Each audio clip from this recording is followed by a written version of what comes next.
ମୋର ପ୍ରିୟ ଦର୍ଶକ ବନ୍ଧୁ, ଆପଣମାନେ ଆର୍ଟିଷ୍ଟ ଅଙ୍କଲ ଚ୍ୟାନେଲ ଦେଖୁଥିବାରୁ ଆପଣମାନଙ୍କୁ ବହୁତ ବହୁତ ଧନ୍ୟବାଦ। ଆଜି ମୁଁ ଜଗନ୍ନାଥଙ୍କର ହୃଦୟ ବିଷୟରେ କିଛି ଚିତ୍ର ଅଙ୍କନ କରିବି ଏବଂ ସମ୍ୟକ୍ ଧାରଣା ଦେବା ପାଇଁ ଚେଷ୍ଟା କରିବି।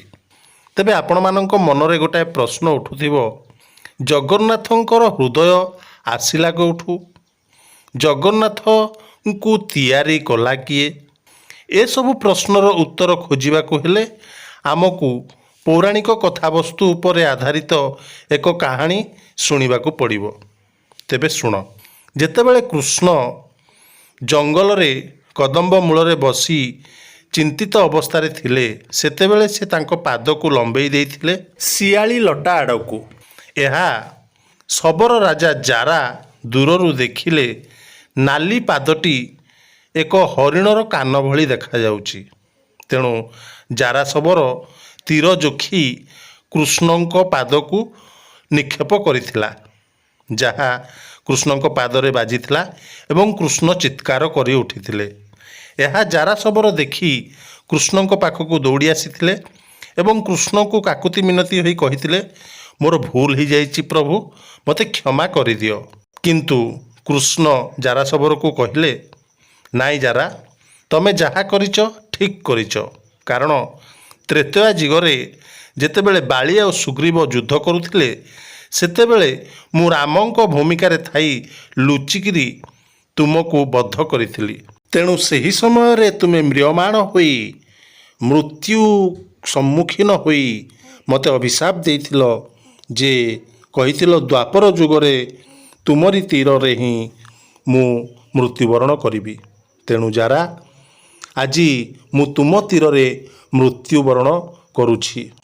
ଜାରା ବହୁତ ଦୁଃଖିତ ହେଲେ ଏବଂ ଅର୍ଜୁନଙ୍କ ପାଖକୁ ଯାଇ କୃଷ୍ଣଙ୍କ ବିଷୟରେ କହିଲେ ଏବଂ କୃଷ୍ଣଙ୍କର ଶବକୁ ଅର୍ଜୁନଙ୍କୁ ଅର୍ପଣ କଲେ। ଅର୍ଜୁନ କୃଷ୍ଣଙ୍କ ଶବକୁ ନେଇ ଶବଦାହ କଲେ। ଶବଦାହ ସମୟରେ ସମ୍ପୂର୍ଣ୍ଣ ଶରୀର ଜଳି ଯାଇଥିଲା, ଅଥଚ କୃଷ୍ଣଙ୍କର ହୃଦୟ ଜଳି ନଥିଲା। ଏହା ଅର୍ଜୁନ ଦେଖିଲେ ଓ ଆଶ୍ଚର୍ଯ୍ୟ ହୋଇଯାଇଥିଲେ। ତେବେ ସେ ସେହି ହୃଦୟକୁ କରିବେ କ'ଣ? ଏତିକି ବେଳକୁ ଆକାଶବାଣୀ ହେଲା ଯେ ସେ ହୃଦୟକୁ ନଦୀରେ ଜଳ ସମାଧି ଦେବା ପାଇଁ। ତାପରେ ଅର୍ଜୁନ ଦାରୁଟିଏ ଆଣି ସେଥିରେ ଥିବା କୋରଡ଼ରେ ସେ ହୃଦୟକୁ ରଖି ନଦୀରେ ଭସେଇ ଦେଲେ।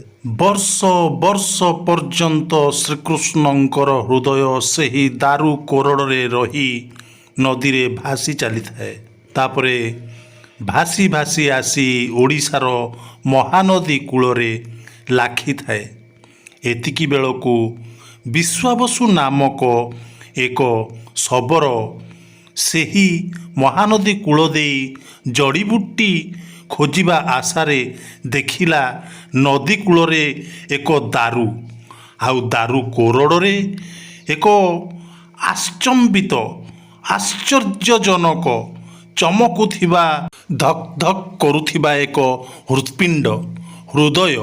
ବିଶ୍ୱାବସୁ ଏହି ଭବ୍ୟ ହୃଦୟର ଦର୍ଶନ ପାଇ ନିଜକୁ ଧନ୍ୟ ମନେ କଲେ।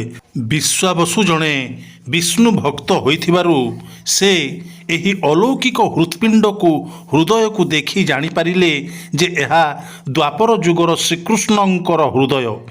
ସେ ତାକୁ ଗୋପନରେ ଭାରି ଆଦରରେ ସ୍ନେହରେ ସମ୍ମାନରେ ନିଜ ହାତରେ ଜାବୁଡ଼ି ଧରି ନିଜ ଛାତିରେ ଚାପି ଧରି ତାକୁ ନେଇଗଲେ ନିଜ କୁଟୀର ଆଡ଼କୁ ଏବଂ ଏକ ଗୁପ୍ତ ଗୁମ୍ଫା ମଧ୍ୟରେ ତାକୁ ସ୍ଥାପନ କରି ନୀଳମାଧବ ମୂର୍ତ୍ତି ରୂପରେ ପୂଜା ଅର୍ଚ୍ଚନା କଲେ। ସେହି ସମୟରେ ଅବନ୍ତୀର ରାଜା ଇନ୍ଦ୍ରଦ୍ୟୁମ୍ନ, ସେ ମଧ୍ୟ ଭଗବାନ ବିଷ୍ଣୁଙ୍କର ଜଣେ ବଡ଼ ଭକ୍ତ ଥିଲେ। ତେଣୁ ଭଗବାନଙ୍କର ଦର୍ଶନ ପାଇବା ପାଇଁ ସେ ବ୍ୟାକୁଳ ହୋଇ ଅନେକ ମନ୍ଦିର ନିର୍ମାଣ କରୁଥିଲେ। ଏତିକି ବେଳେ ଜଣେ ଋଷି ଆସି ତାଙ୍କ ପାଖରେ ପହଞ୍ଚିଲେ ଏବଂ ତାଙ୍କୁ କହିଲେ, ଓଡ଼ିଶାରେ ନୀଳମାଧବ ରୂପରେ ସ୍ୱୟଂ ଭଗବାନ ପୂଜା ପାଉଛନ୍ତି। ତେଣୁ ତୁମେ ଯଦି ସେହି ନୀଳମାଧବ ମୂର୍ତ୍ତିକୁ ଆଣି ତୁମେ ପୁନର୍ବାର ମନ୍ଦିର ସ୍ଥାପନ କରି ପ୍ରାଣ ପ୍ରତିଷ୍ଠା କର, ତେବେ ଯାଇ ତୁମର ଆଶା ପୂରଣ ହେବ। ତାପରେ ରାଜା ଇନ୍ଦ୍ରଦ୍ୟୁମ୍ନ ତାଙ୍କର ପୂଜାରୀ ବିଦ୍ୟାପତିକୁ ଓଡ଼ିଶାକୁ ପଠେଇ ନୀଳମାଧବ ମନ୍ଦିର ବିଷୟରେ, ନୀଳମାଧବ ମୂର୍ତ୍ତି ବିଷୟରେ ଜାଣିବା ପାଇଁ ଖବର ଆଣିବାକୁ କହିଲେ। ତେବେ ବିଦ୍ୟାପତି ସେହି ସ୍ଥାନକୁ ଗଲେ ଏବଂ ବିଶ୍ୱାବସୁଙ୍କ ଝିଅକୁ ଭଲ ପାଇ ତାଙ୍କୁ ବିବାହ କଲେ ଏବଂ ଗୋପନରେ ନୀଳମାଧବ ମନ୍ଦିରକୁ ଯାଇ ସେ ଦେଖିଲେ ସ୍ୱୟଂ ବିଷ୍ଣୁଙ୍କର ପ୍ରତିମା। ତାପରେ ସେ ଫେରି ଆସିଲେ, ରାଜା ଇନ୍ଦ୍ରଦ୍ୟୁମ୍ନକୁ ସମସ୍ତ ଘଟଣା କହିଲେ।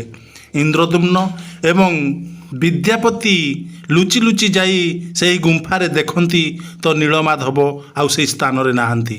ତାପରେ ଇନ୍ଦ୍ରଦ୍ୟୁମ୍ନ ଭଗବାନଙ୍କର ଦର୍ଶନ ନ ପାଇ ଦୁଃଖରେ ଭାଙ୍ଗି ପଡ଼ନ୍ତି। ଦିନେ ରାତିରେ ଶୋଇଲା ଅବସ୍ଥାରେ ତାଙ୍କୁ ଆକାଶବାଣୀ ହୁଏ, ସ୍ୱପ୍ନାଦେଶ ହୁଏ ଯେ ସେ ଏକ ଜଗନ୍ନାଥ ମନ୍ଦିର ତିଆରି କରନ୍ତୁ।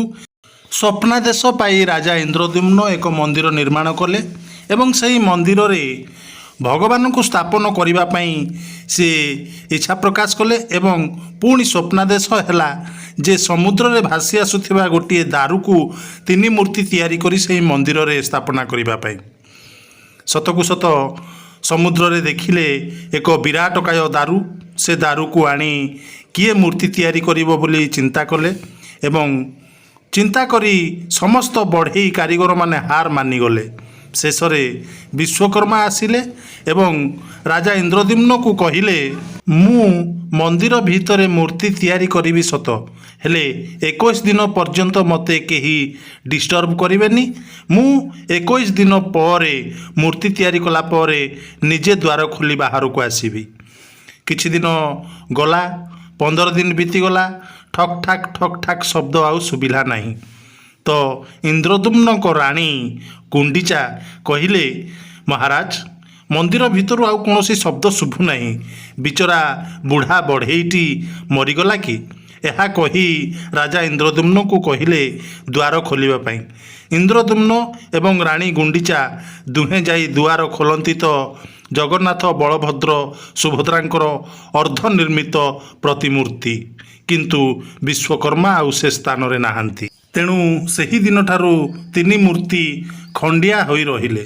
ତେବେ ମୋର ପ୍ରିୟ ଦର୍ଶକ ବନ୍ଧୁ, ଆପଣମାନେ ବର୍ତ୍ତମାନ ଦେଖୁଥିବେ ଏ ଯେଉଁ ଆଖିରେ ପଟି ବାନ୍ଧି, ହାତରେ ପଟି ବାନ୍ଧି ଧରିଥିବା ଯେଉଁ ଶାଳଗ୍ରାମ, ଏହା ହିଁ ହେଉଛି ଜଗନ୍ନାଥଙ୍କର ବ୍ରହ୍ମ ବା ହୃଦୟ, ହୃତ୍ପିଣ୍ଡ, ଯାହାକୁ ଲୋକମାନେ ସାଧାରଣତଃ ଶୂନ୍ୟ ବ୍ରହ୍ମ ବୋଲି କହିଥାନ୍ତି। କାରଣ ଏହା ଦେଖିବାକୁ ଶୂନ ଭଳି, ତେଣୁ ଏହାକୁ ହିଁ କହନ୍ତି ଶୂନ୍ୟ ବ୍ରହ୍ମ। ଜୟ ଜଗନ୍ନାଥ।